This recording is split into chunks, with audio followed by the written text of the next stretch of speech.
বলবো সবাই হচ্ছে টাকি, জলসা জুড়ে হচ্ছে টাকি।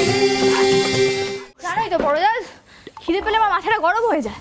খিদে পেয়েছে আগে বলবি তো, আমি তো তোর জন্য একেবারে ভাত টাত রান্না করে রেডি করে রেখেছি, শুধু পাতে বেড়ে দেওয়ার অপেক্ষা। তাও আবার যে এসে চাল নয়, লাল বাবা চালের ভাত। কি বলছো বড় জান, লাল বাবা চালের ভাত? এ তো পারবয়েল পদ্ধতিতে তৈরি হয়, যা চালের বিশুদ্ধতা ও গুণগত মান বজায় রাখে।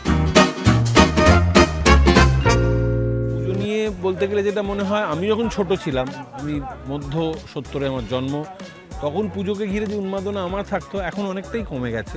আগের পুজো মানে আমি বলছি 80 দশকের বা 90 দশকের যে পুজো বলা যেতে পারে, বা 2000-এর অনেকটা পরেই, তার মধ্যে যে মানে যে আত্মীয়তা ছিল, যে যে একটা উষ্ণতা ছিল, এখন কি হয়েছে, এত কম্পিটিশন বেড়ে গেছে। তবে পুজোই বাঙালির কাছে ওই কটা দিন ছুটি, আমরা কাজের মানে পরে একটা দীর্ঘ ছুটি পাই, কেউ বেড়াতে যাই, কেউ প্যান্ডেলে যাই, কেউ ওই কদিন খাওয়া দাওয়া করি, সেই মজাটা এখনও আছে।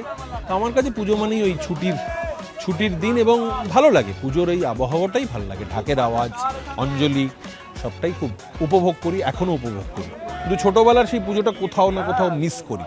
এত সুন্দর একটা এক্সপিরিয়েন্স আমাদের সাথে শেয়ার করার জন্য কর্ণ চ্যাটার্জির হাতে আমরা তুলে দিচ্ছি লাল বাবা চালের একটা 5 কেজির প্যাকেট।